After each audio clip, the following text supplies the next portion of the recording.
احادیث مبارکہ میں سورہ یاسین کے بہت زیادہ فضائل بیان کیے گئے ہیں۔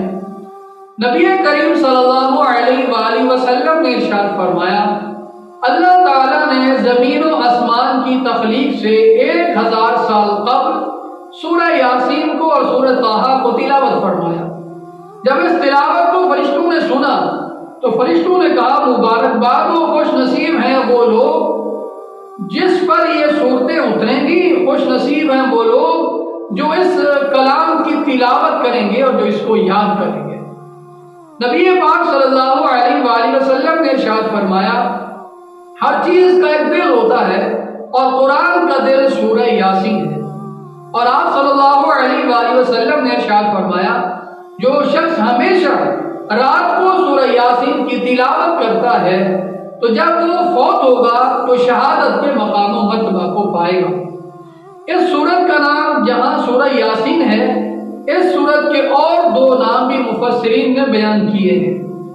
اس سورت کا ایک نام دافعہ بھی ہے، یعنی جو شخص بھی اس سورت کو تلاوت کرے گا تو اللہ تعالیٰ سورت کی تلاوت کی برکت سے اس سے تمام پریشانیوں کو، مصیبتوں کو دور فرما دیں گے، دفع فرما دیں گے۔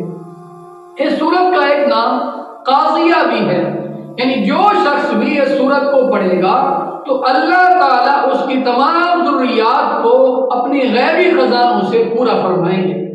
اور اس معنی کی تائید ایک حدیث مبارکہ سے بھی ہوتی ہے، اس نام کی تائید ایک حدیث مبارکہ سے بھی ہوتی ہے۔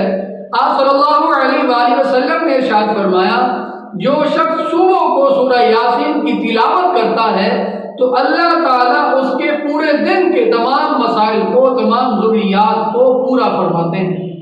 اور آپ صلی اللہ علیہ وآلہ وسلم نے یہ خواہش کا اظہار فرمایا کہ میں پسند کرتا ہوں، میں چاہتا ہوں کہ سورہ یاسین میرے ہر امتی کے دل میں ہو، میرے ہر امتی کو یاد ہو۔ تو جو شخص یہ چاہتا ہے کہ اس کے تمام کام، تمام ضروریات اللہ تعالیٰ کے غیبی خزانوں سے پورے ہوں، اس کے تمام مسئلے حل ہوں، تو اسے چاہیے کہ دن اور رات کو، صبح اور شام کو سورہ یاسین کی تلاوت کرے۔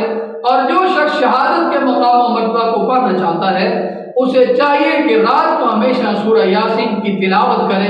اللہ تعالیٰ ہم سب کو عمل کرنے کی توفیق عطا فرمائے اور سورہ یاسین کو صبح و شام پڑھنے کی توفیق نصیب فرمائے، اور اللہ تعالیٰ ہم سب کو قرآن مجید فرقان حمید کی کثرت کے ساتھ تلاوت کرنے کی توفیق عطا فرمائے۔